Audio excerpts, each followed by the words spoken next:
bâtiment avec une âme méditerranéenne, il l'a.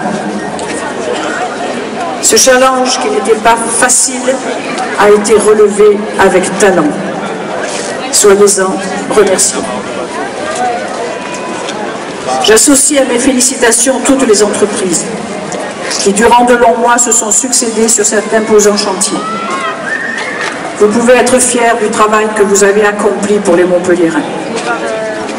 Je n'oublie pas dans mes remerciements Yann Kersalé, dont vous aviez déjà pu apprécier le travail sur la lumière bleutée depuis les arceaux jusqu'au centre-ville. Il a éclairé ici des endroits stratégiques de la mairie. Je n'oublie pas dans mes remerciements Alain Fléchère, autre plasticien de grand talent, dont les œuvres photographiques que vous découvrirez tout à l'heure ont investi les plafonds du hall d'entrée, de la salle des rencontres et de la salle du conseil municipal, et qui a su avec finesse travailler sur les archives de la ville.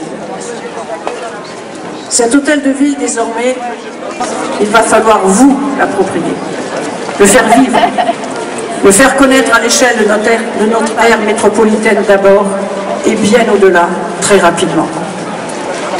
C'est un équipement moderne et exemplaire qui traversera le XXIe siècle. La ville de Montpellier avait grand besoin d'une nouvelle mairie.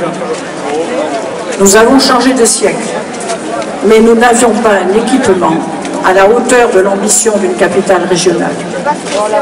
La 8e ville de France a bien des atouts à faire valoir, et le premier est d'être une cité toujours en mouvement et résolument tournée vers l'avenir. Ces atouts sont nombreux, je viens de vous le dire. Ville où la démographie est une des plus importantes de l'Hexagone, notamment ces 10 dernières années. Elle ne s'est jamais interrompue depuis le boom de 1962, avec l'arrivée des Pieds Noirs et des Harkis. Ville dont le dynamisme et la qualité de vie sont régulièrement vantées par les enquêtes d'opinion et la presse spécialisée. Ville attractive. Ville où ceux qui n'y résident pas encore aimeraient bien y vivre, parce qu'ils connaissent sa flatteuse réputation et que celle-ci n'est pas usurpée. Ville qui grandit, mais qui maîtrise sa croissance. Ville dont le nom est largement connu en dehors de ses frontières. Ville mature, qui vient de recevoir le prix de capitale française de la biodiversité. Ville où l'on s'interroge en permanence sur l'amélioration des usages.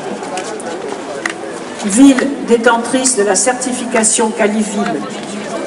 Et je remercie avec M. Jules Lyssen, directeur général des services. Démarche qualité que nous avons obtenue en termes d'accueil et de service. Exigence que nous nous étions fixées pour répondre de façon plus performante aux nouvelles attentes des administrés. Nous allons poursuivre notre effort avec Serge, le premier adjoint. Développer plus avant encore la qualité de service. Ce nouvel hôtel de ville sera véritablement la maison de tous les Montpelliérains. La mairie, c'est la maison commune. Cette réalité prendra ici toute sa dimension, car le bâtiment a été conçu avec cette volonté. Vous le découvrirez tout à l'heure, toute une partie de l'édifice et de l'espace public. Nous avons ensemble de nouvelles pratiques à inventer. Quand je vous parle d'une meilleure qualité de service, par exemple, l'hôtel de ville restera ouvert le jeudi jusqu'à 19 h pour les services qui accueillent du public. Nouvelle qualité de service, mais aussi nouveaux usages. Et quand je parle de nouveaux usages, je pense à un des plus heureux qui soit. Nous allons pouvoir à nouveau célébrer les mariages dans l'hôtel de ville, ce qui ne s'était pas fait depuis plus d'un quart de siècle. Désormais, les futurs époux auront à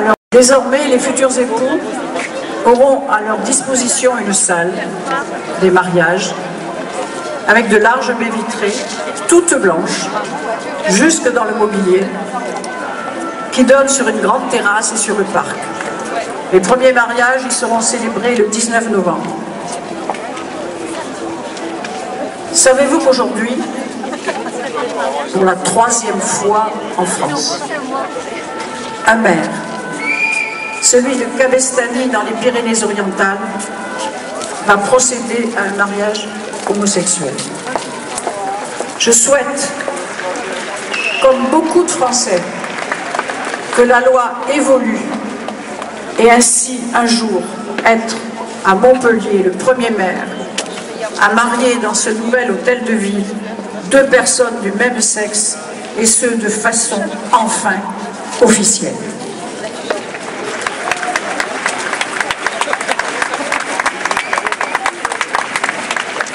Montpellier méritait une nouvelle mairie. Nouvelle mairie qui est la marque concrète de la maturité de Montpellier. Cette réalisation architecturale d'envergure internationale confirme la place de Montpellier dans le concert des grandes villes européennes. Aujourd'hui, c'est un honneur pour notre ville d'avoir la signature de Jean Nouvel, prix Pritzker, qui est l'équivalent d'un prix Nobel en architecture.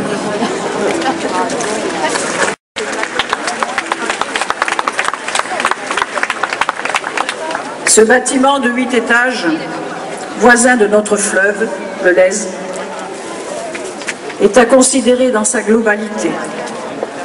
Il va définir l'épine dorsale de tout un quartier en pleine mutation. C'est un nouveau pôle de centralité situé dans un quartier où la qualité environnementale est prioritaire. Lundi prochain, les 960 agents qui étaient jusqu'à présent répartis sur 7 sites vont venir travailler ici, et ce, faisant participer pleinement la vie du quartier. C'est un nouveau pouvoir d'achat pour les restaurants et les commerces de proximité et tout le secteur. Et croyez-moi, il est loin d'être négligeable. Si vous y ajoutez les administrés qui vont venir à l'hôtel de ville, c'est une fréquentation quotidienne de l'ordre de 4000 personnes qui est attendue. Cette nouvelle mairie va booster la vie de Port-Marianne, secteur en développement, qui devrait accueillir à terme une population de l'ordre de 20 000 habitants. Cette nouvelle mairie s'affirme d'ores et déjà comme une des réalisations majeures d'un centre de ville élargi. Centre-ville élargi qui part du Pérou, point culminant et historique de notre cité, et qui glisse jusqu'aux rives du Lez en orientant son regard vers la mer. Cette nouvelle mairie s'affirme d'ores et déjà, et je rejoins François, comme une des réalisations majeures de l'ère métropolitaine de Montpellier. Ce nouvel hôtel de ville n'est pas seul, il est dans un ensemble. D'un côté, vous avez l'hôtel de prestige 4 étoiles Marriott, qui ouvrira en janvier prochain avec une offre de plus de 120 chambres. De l'autre, vous avez le bâtiment Central Park, également conçu par Jean Nouvel, qui a reçu la pyramide d'argent. C'est une aile mixte qui abrite à la fois la crèche municipale, la future crèche municipale pour les agents de la ville, Adélaïde Cambon, des commerces et des logements. Derrière, vous aurez un parc, comme vous l'a dit Jean Nouvel. Sous vos pieds, vous avez un parking mixte de plus de 700 places. Et enfin, vous avez l'avenue Jeanne-Mentillon qui a été ouverte le long de l'hôtel de ville. Et fin 2013, vous aurez la réalisation du pont de la République qui confortera les axes routiers de ce quartier. Tout ceci sera complété, Monsieur le Président de l'agglomération, dès avril par l'arrivée de la 3e ligne de tramway. Et enfin et surtout, ce parvis, avec la calade qui est si chère à François Fontès. Vous avez décidé majoritairement de donner le nom de Georges Frêche à cette place. Lors d'un vote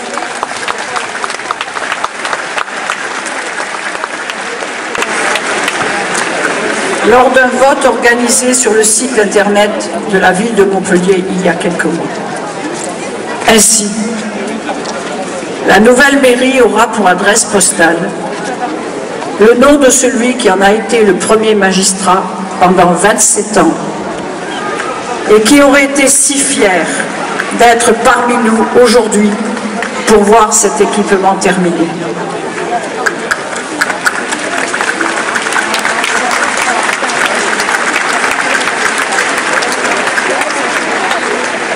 Cette nouvelle mairie, c'est son idée. Il était convaincu avec Raymond Dugrand que sans pour autant tourner le dos à son centre historique, le développement de la ville de Montpellier devait s'effectuer vers la mer. À ses côtés, je faisais partie du jury qui a sélectionné en 2003 Jean Nouvel. Avec mes équipes depuis 2004, nous avons accompagné ce projet jusqu'à aujourd'hui. Une nouvelle mairie, cela a un coût. Une construction d'une telle ampleur est calibrée pour durer dans le temps. Ce bâtiment est aujourd'hui payé en totalité. Il vous appartient. Il est indéniable qu'il est aussi un plus pour les agents de la collectivité. Vous le verrez lors de votre visite. Le mobilier et l'ergonomie des bureaux sont identiques pour tout le monde, quel que soit le grade ou le service.